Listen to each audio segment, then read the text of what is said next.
talking about entrepreneurship, and which is a funny, well, not funny, but it's a great topic for you and I to talk about because we love this topic. We often have debates in our catch-ups. So I'm really excited to talk about that with you.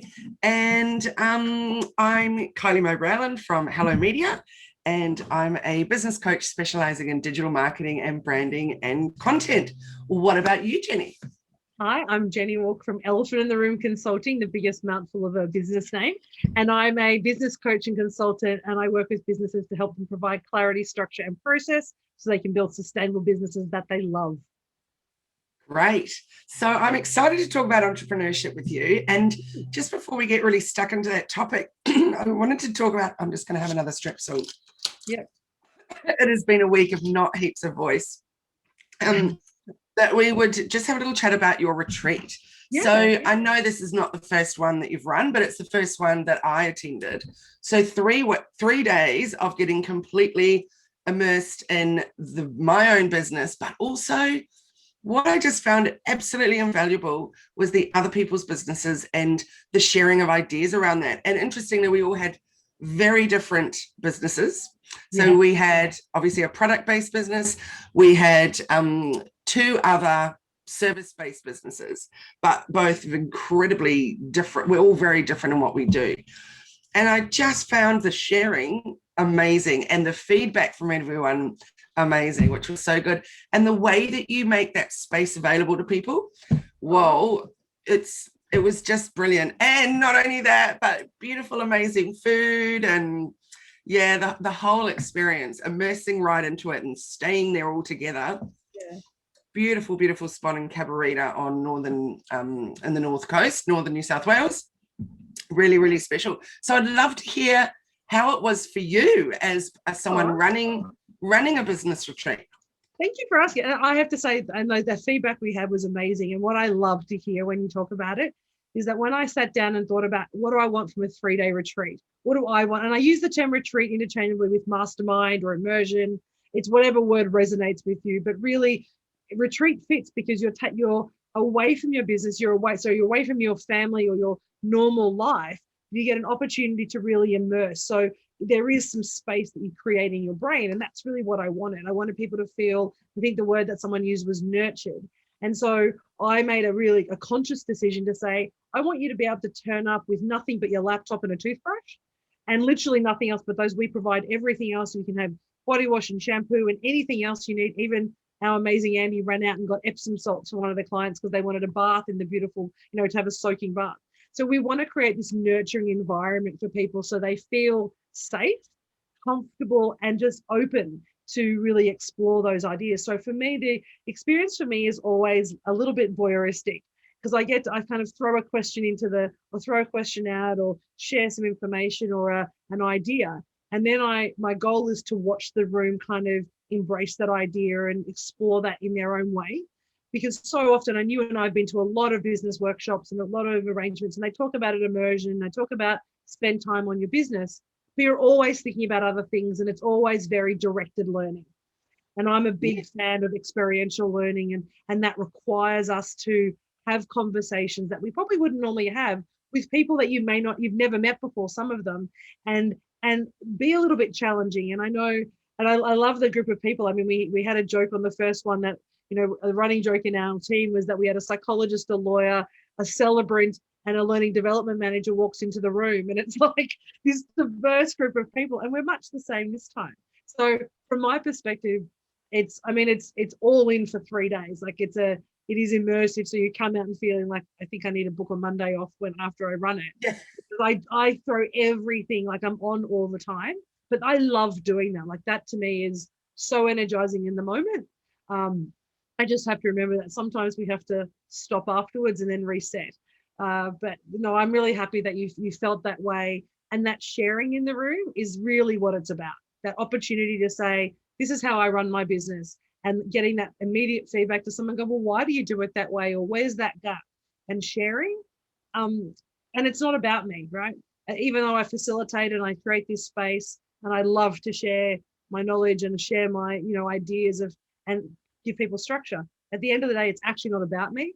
It's about the participants in the room feeling all those things that we've talked about, safe, ready to kind of challenge themselves and take on sort of a new focus on their business. So, yeah. And I think, Jenni, that the word retreat is perfect, because you're right. We've been to a lot of workshops and masterclasses. I run masterclasses and workshops myself, but people don't, it's not an immersion experience. It's a boom, hardcore 8 hours, let's go for it. Or, you know, some of them are like a 3-day masterclass, but you're at home, you do whatever you need in the background, you know, don't ever sleep in your own bed. It's completely different to eating. I was about to say eating and sleeping together, but we weren't sleeping together, but we were certainly eating together and chatting together and taking, you know, when it was the break time, just we're still together. Of course, you know, you could slip away if you wanted to, but really special to be completely immersed in that. And so definitely I think the word retreat is perfect.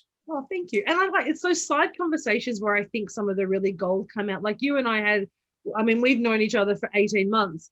And that first on the very first night when we were, I think, or the second night when we were having conversations at like 11:30 at night, we've had some wine and beautiful dinner that Andy shared and prepared for us. We can actually have a conversation when we're not cluttered with the busyness of work. And I guess it goes back to that idea of the messy middle of business. We get stuck in this and we're always trying to do something, achieve something for some purpose. And we don't often just give our brain and our heart and soul space to just imagine what it would be like if we wanted to do bigger or different or something else, because we're so busy doing, and for a better term, the grind. And so that to me is why I love this topic of entrepreneurship today, because it's that kind of idea of what is business? Is it about the hustle? Is it the grind? Is it about the passion that you love? Or is it a combination of all those? But sometimes we just need to stop and think, why am I here? What am I doing it for? What do I want to achieve through my business? And is it serving me? Because we spend so much time serving others. And that's what I love watching you, and you through that program or through the 3 days, is you were actually really reflecting on what you want to get out of, you know, Hello Media. And it's an incredible business that has exploded in the last 18 months with you, and your growth has been phenomenal. But it was so beautiful from my perspective to give you the space and have that space that you can say, actually, I'm going to just sit back and think about and wonder, where do I want to take this beautiful business? And, you know, what can I see happening in the next 5 years? Yeah, absolutely. It was a wonderful, unique opportunity to be able to do that. And also, I have been working, as you know, on the restructure and the reformat the way that I run it, and getting clarity over time, but still feeling quite bogged down and, how do I actually implement that restructure? Not sure that I was confused about how to in terms of time and all of that. So I got so much clarity on sitting there with you and listening and learning and all of that, and now feel I still need the time to be able to do it, but I feel like now that the time is going to be really put to, you know, it's going to be a lot more efficient. Yeah. Which is great. You know, I do love a bit of efficiency, so that's always nice to hear. Yes. So I just thought it was so wonderful, and I want everybody to know about it. And so when is your next one, Jenni, and how do people get involved in it? Well, thank you for asking. So the next one is actually in May. So we're just confirming it'll be probably the second or last week of May, Friday, Saturday, Sunday. It's a weekend designed to take you away. And it will be in the Cabarita Beach, so the same location. We've actually secured 2 apartments and an amazing function room where we can actually do a networking event on the Saturday night. And to get connected with me, best way to find me is through my website, eitrconsulting.com, or you can reach out on Instagram or Facebook at Elephant in the Room AU. And we have lots of posts and conversations around that. But just, you know, holler, pick up the phone, give me a call, and we can chat and tell you how you can be part of it. And the fact that it's supported by a 6-month program is what I'm excited about. We actually have our first person already booked into the retreat and the program because they had that beautiful feedback from somebody. So I am so excited about the next one. I'm excited about all of them, but you know, this next one, being able to have the space pre-booked in, and you just all my thinking now is, what can I do better from last time? What do we need to add? So that's where the feedback from you guys is going to be really phenomenal over the next couple of weeks. Awesome. Well, I hope it fills up fast, and then you've got more people just desperate to get there for the next one. So yes. Well, we do have limited spots because it is an immersion, so there are limited spots. So if you are interested and want to want to join us in May, please reach out soon so we don't. So you get one of those beautiful rooms with your own ensuite and a place to relax. Lovely. Thanks, Jenni. Now let's talk entrepreneurship, although really we've already started on that topic with what we've been chatting about. I've pulled out my workbook from the weekend with you because the little area, and I think this is a great thing to be chatting about, is employee, operator, and owner, and where being an entrepreneur fits into that. So I know we've had these chats in private, but I'd love you to share I'm saying our view because I know we share the same view, our view on the oddness of how the word entrepreneur is used at the moment. Yeah, I find people who use the entrepreneur and being an entrepreneur is almost a badge of honor. It's kind of like this, if I'm a business owner, well, that's okay. But if I'm an entrepreneur, then I'm kind of cool. And I feel like I'm associated with people like Elon Musk and Richard Branson and all these incredible people who seem to kind of fly around the world and have this fabulous lifestyle. And from a public perspective, I know a lot of business owners who are actually old school business owners. They love the grind. They love being on the tools, but all of a sudden are calling themselves entrepreneur coaches and entrepreneurs now because it seems to position them differently in the market. So from my perspective, or I think the traditional perspective, is an entrepreneur pretty much creates an idea, brings it to life, builds it, and then gets out and moves on. So it's really around the cyclical nature of building, so ideation, building, growing, selling, moving on. They don't generally, from my experience, want to actually be on the tools or even be in the business for very long. It's really about sharing ideas and facilitating the creation of something is what defines, in my mind, a true entrepreneur. And so when I think of that, I go, do I really want to create multiple businesses? Maybe, but it's not a passion of mine.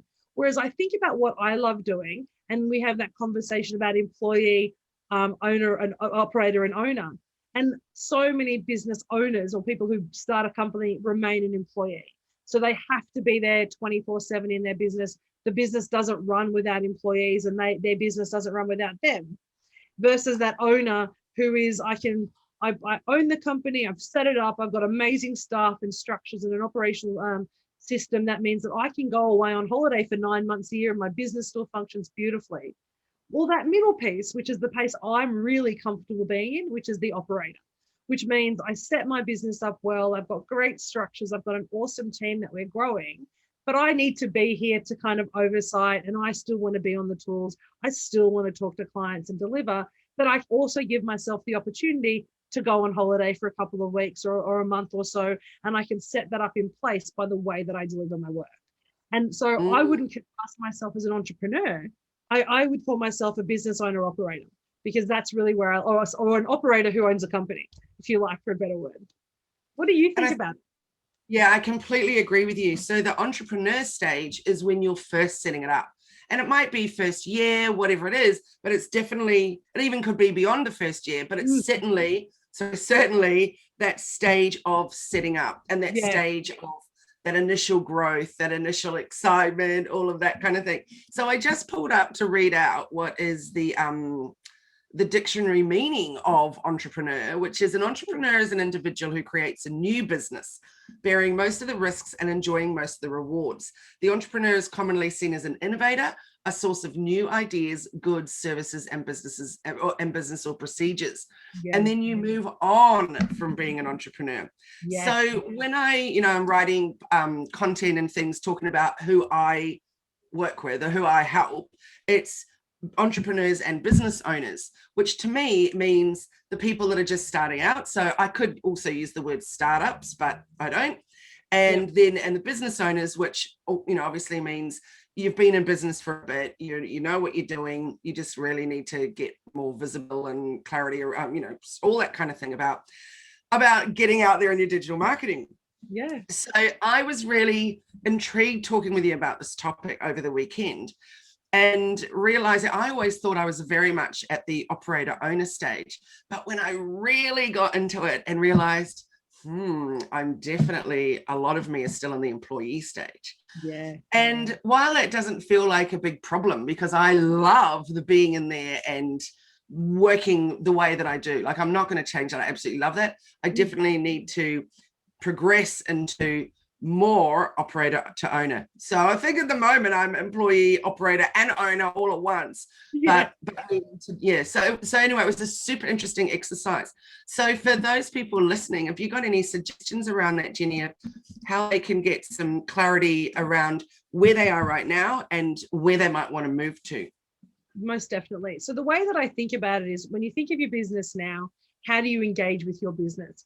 Are you spending more time in your business thinking about the strategic planning and the direction, the vision of the business, or are you spending more time in the business as a hands-on delivery of the work and actually having to facilitate, or I said for a better term, be on the tools and do the work?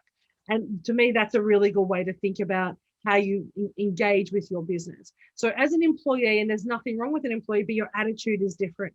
Your attitude becomes around, I have to do this work. It's what I need to do.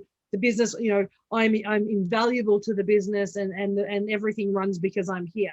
And if I go away for a day, or if I'm sick for a day, the business doesn't work anymore. If that's you, and that's okay, the question you want to ask yourself is, do you want to stay there? Are you happy being in that space, just pulling a wage from your business and really focusing on the delivery rather than the big picture? And then when we move to an operator level, that's where we start thinking about that strategic vision. So I think about it almost like the puppeteer to an extent, where you have, or the person with the marionette puppet who's pulling the strings and thinking about where we want the moving parts to go. So we're not just part of the moving parts, we are creating the moving parts as an operator. So we're starting to think strategically about how we grow our business, what we want to do with the business, what's the vision, where are we now, how do we get there, and then creating the systems and the processes behind that to help us do that. So we're thinking strategically as well as doing the work as well. Does that make sense?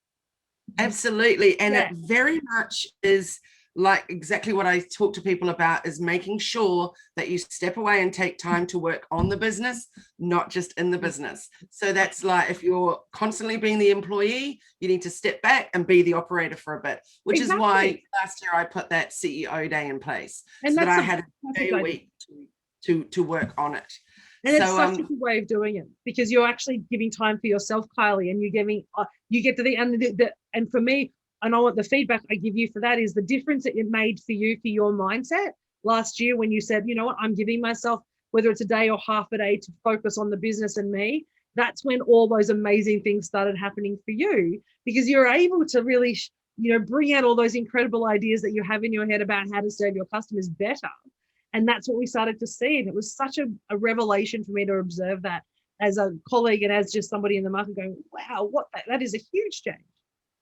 Yeah, absolutely. And also being able to take time where I have those meetings with my team, that's amazingly important, because of course we can chat constantly on Messenger and all of that, but if you're too busy to even meet with your team and properly nut out plans and ideas, and then they go away and do all that amazing behind the scenes stuff, and thank goodness for my amazing team, but yeah, it's really, really important, isn't it, to just stop, take stock, etc. So what about for you, not for you necessarily in your business, but I just mean for people in general, moving from operator to owner? And that is really the hardest step. That most people will spend probably 60 to 70% of their time in business at an operator level. But what they do is they start to elevate their business to an owner when they're looking at what is the long-term value or legacy of the business. How is the business serving our mission, not just what our day-to-day operational requirement is. So as an owner, we're starting to say, okay, what do I want this business to become? How do I get there? And what are we doing now? And what's the gap? So as an owner, I think of it as, imagine using the term a CEO. A CEO has visibility of their business, but they don't know how to do the business. They don't do the business, but they have full visibility over what they're doing, and they can choose to pop in and add value when they feel it's needed, whether that's advice, whether that's direction, whether that's a realignment from a team's perspective. But a lot of the position of an owner is really around saying, where do I want the business to be? And I think when you get to an ownership, in my mind anyway, when you start to consider yourself as an owner, you're looking at things like investment, growth, as on-selling, or things like, franchising, or can I scale the business? That's when we start to think of scalability. When we're not focused on delivery anymore, we're looking at how we can scale and have the business operate while we go and do something else, or where we start to, develop new product lines or new channels that we can sell into. That's what the CEO's focus, or the owner's focus is on. It's on looking at the big picture and growth of the company, not just delivery of the services. I don't know if I made that clear, but essentially it's operator delivers the services often in one or two channels, and owner will look at multiple ways that we can deliver our services through multiple channels. Makes perfect sense, Jenni. And if you've got questions, guys, make sure that you leave them in the chat or in the comments. But what I see is that at that owner stage, you absolutely need to be able to hand over to others to run things for you, and have faith in your staff that's going to go well. I had this amazing chat a couple of years ago with my sister-in-law, who was at the time in a very top job in New Zealand for Air New Zealand. And we were talking about her exit plan and what her next stage was, et cetera, et cetera. And I was like, you know, who can take on your role? And she said, oh, it'll be one of my team. I was like, whoa, are you ready to do that? Like, to step out and step them in? And, you know, like, that's really intense. And she said, I believe everybody should only be at that role for, you know, X amount of years, she said. And then it's time to move on. It's time to let fresh thoughts and ideas come through. And I said, that must be quite confronting, though, that at any moment it could be, you know, someone that you have trained up and they're going to step into your role. And she said, but I actually haven't done a good job if my team isn't ready to step into my role. That's my job, is to prepare them for that big moment.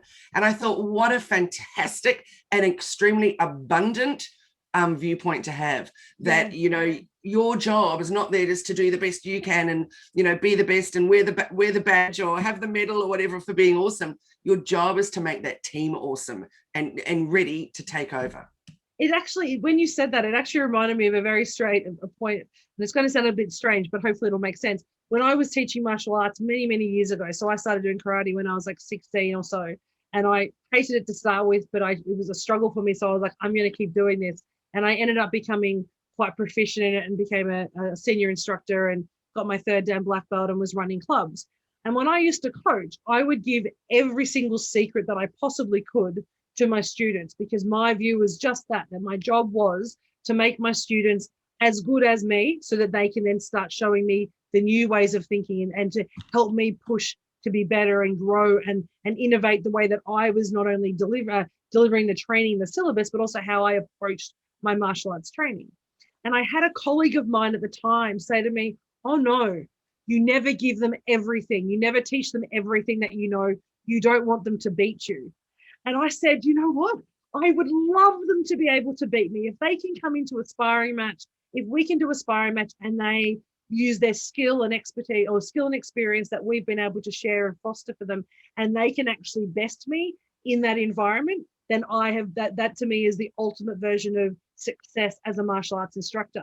And it was the first time, and I think I was about 18 or 19 at the time, that I had this person say to me, you always keep something for yourself. And I think it's actually in the back of my mind been how I've approached everything, is that I want everybody to know everything that I know, because it means that if I keep giving all my secrets away, then I've got to learn new secrets. I have to keep growing and evolving. And that's really, for me, that's what businesses should do. If you want to keep some secrets, then you end up being Kodak and you end up becoming irrelevant because someone else finds your secrets, knows how to do them really well, and then just goes off and finds new secrets, right? Yeah, so I think that's a beautiful way of describing it. I totally resonate with that too. And interestingly, last year, my theme for the year for me was give and grow. So if I just giving it out there, then I was then able to grow my business because I was giving freely and sharing. But this year, it's actually give so others can grow.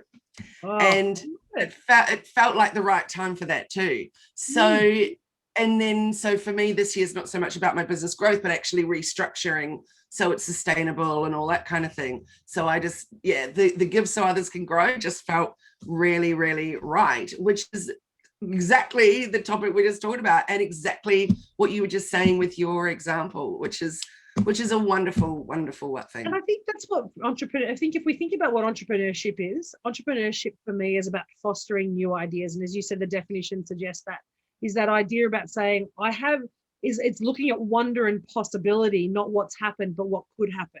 It's that future focus of saying, I'm doing really well now. I love what I have, But is there something else? Is there a different way? Even if I'm perfectly content and happy and living my best abundant life, it's that opportunity to say, what can I do differently? And is there a different option? And what happens if? And that wondering state, I think, is where a lot of entrepreneurs spend a lot of their time, which is why you get that kind of ideation, development, growth, get out, because they want to be constantly finding those ideas. And if you're constantly looking at the next thing, it's very hard to build something in real time. So I think there's that. I love that you said very early on, and you said it very quickly, but I want to bring us back to it, is that entrepreneurship is a stage. It's something that we can go through, and we can either choose to remain an entrepreneur and have this constant cycle, or we can step in and out of entrepreneurship when we feel like it's ready to grow. Like I feel for you, that's where you are now. You're in that kind of entrepreneurship phase of how do I structure so that we can grow, so that I can step out and do other things and explore new ideas. And that's what I'm loving about observing you and your journey this year. And that theme for the year fits perfectly for you. Yeah, I love it. What's your theme for the year, Jenni? It's actually expansion. I love like single word themes. So last year was just about growth, or actually 2 words last year, growth and consolidation. And this year really is about expansion. I feel this year is about continually growing and looking at how I can find deeper and stronger and better ways to serve my clients and thereby grow my business. So the retreats, moving from doing 2 retreats a year to 3 as one option, because I've had more people interested in coming. So how do we facilitate that expansion of the way that I think? So more learning, back to doing more audio books, more podcasts, spending too much time on Clubhouse, all those things to try and, fill my brain with new knowledge so that then I can share that back. Wonderful. So Jenni, thank you for our chat today. I enjoy it every week and look forward to it. So let everybody know, how can they get in touch with you? So at Elephant in the Room AU on Instagram and Facebook, or EITR consulting.com if you want to catch me on my website. And you'll have all the information about the programs we run, the coaching, and also all our events coming up. And Kylie, what about you? hellomedia.team is the website and Instagram, and hellomedia.dreamteam is the Facebook. But the best place to hang out is in our Facebook group, which is just called Hello Media. And on Clubhouse, I'm Hello Kylie. And I'm EITR Jenni, but that's going to change after some advice from our amazing people 2 weeks ago, from Lisa and Fiona, talking to us about how we should name ourselves on Clubhouse. So we're looking at changing that in the next day or 2, just to reflect their great advice they gave us. And me too, but I can't come up with what it will be, because when I went to change it, it says only once. So I was like, oh, I'm going to hang off for a moment and really think this one through. I've been spending a lot of time pondering that question about what do I want to be called, because you named it, what the cat thing was like, oh, who is that? What am I? And it's such a big thing, isn't it? Who do you want to show up as on Clubhouse? Incredible. Absolutely.